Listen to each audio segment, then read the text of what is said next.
Originally, it started out as a 1946 CJ2A that we bought up in the mountains of Arizona. My granddad and I went up there to buy it because we were going to build my dad a flat fender to go wheeling, because we always loved the flat fenders and always wanted one. And we had the CJ7, but there was just a certain character to the flat fenders we wanted. So we found the CJ2A, and it had a little small block in it. So we grabbed it in the mountains, brought it back, started kind of figuring out what we wanted to do. And then I was a property inspector when I was a kid. I was 16 years old, 17 years old, and I was driving around neighborhoods inspecting homes. And there was this Jeep body sitting in the backyard. And it was this Jeep body. It was an MB body. It was all sandblasted. It was all surface rust over it. It's in the backyard of the guy's house, and I could see over his fence as I drove by. I was like, oh man, that's a Jeep body back there. That's an MB body. I flipped around, went and knocked on the dude's door. He was home. Asked him if he wanted to sell the Jeep body. He's like, yeah, you got $100? And I was like, yeah. So I pulled around back. We threw the Jeep body in the back of the pickup truck, and I drove home and scooped the rest of the work. Yeah, so that's kind of what it originally was a CJ2A, and it evolved into a custom chassis stretched MB.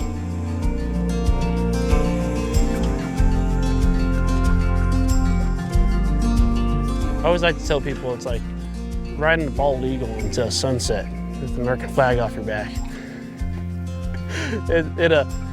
It's a blast. I mean, you get attention, so if you like attention, it's a great thing to drive, because people always come up and ask you about it and talk to you about it and kind of like to hear its story.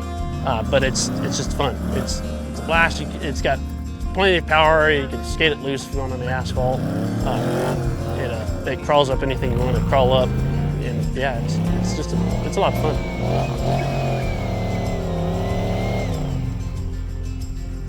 The original plan was like a small block 350, and we're gonna put a turbo 350 trans in it with a Dana 300, and it was just gonna be this cool little small block military Jeep. Looked cool and had some character to it.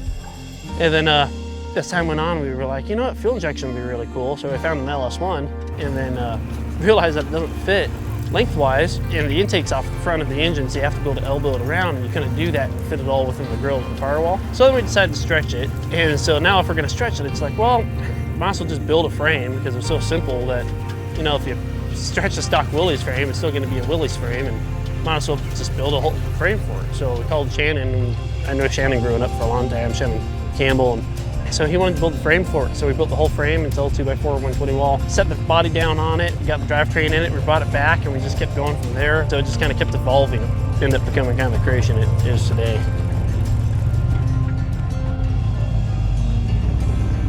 Well, the Willys MB was the first Jeep ever created. It was a wartime Jeep in World War II.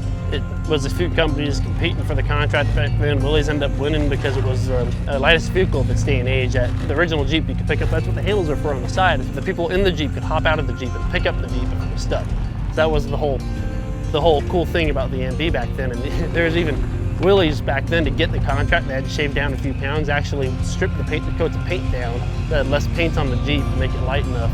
So they got the contract because it was like 40 pounds overweight or something when they originally tried to get it. So they only painted it with one coat of primer and one coat of OD green. And that was it, that's all they did, which is why they all ended up rusted out. And they weren't supposed to last. They were just supposed to be used for war and then get disposed of. And Ford ended up helping them out with their plant, and so they made the Ford JPW, which is an exact copycat of this Jeep. It's just Ford built it. And then it went into the civilian market from there with the CJ2As and on from there. But yeah, the original 9-slot MB, the shovel on the side, no tailgate. That's the original Jeep. Started it all. I'd say it started when I was a kid. I'd always draw pictures and stuff growing up of Jeeps and like how I'd modify them and put tires and lifts and wheels or whatever I thought would be cool. And then so I got older, and I got to start building Jeeps, and my grandfather actually got me my first Jeep as a project when I was 10 years old. We started building that, and I got to kind of, I guess, let my personality show through it. So I think that's what originally kind of drew me to it. It was fun to build something and make it the way you thought it should be, you know, do whatever tires you thought looked better, the wheels you thought looked better, you know, you got to reflect yourself into the vehicle. And I think that's something that probably draws a lot of people to automobiles, is you express yourself in what you're creating. You know, if you like big wheels or you like little wheels, if you like huge lifts, if you like lowriders, it's whatever you like. Yeah, then it just progressed from there and ended up getting the Willys Jeep here. And that was my first big learning experience. The fondest memory was when we fired it up for the first time and my dad got to hop in it and drive it for the first time. And he got to take it out, and it was just cool to see how happy he was and how happy I was that the dang thing was finally finished. And even ever since then, we haven't even changed much on it. I guess it's kind of like I want to say self-fulfillment, but almost something like that. You know, it's fun to build something yourself, make it how you want to make it, and have it run and perform the way you wanted it to perform. And it's rewarding, you know, and that's why I like building. That's why I like working on race cars and building Jeeps and trucks or whatever. It's rewarding to build it and have it be finished and work the way you wanted it to and look the way you wanted it to, and yeah, and have other people enjoy it and like it, and it's just fun.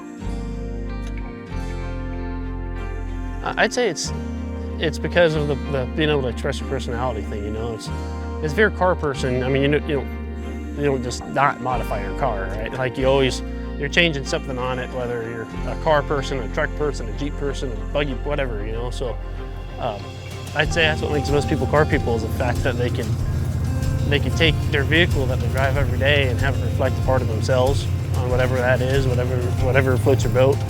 They get to do that by modifying their vehicles and building things they want to build.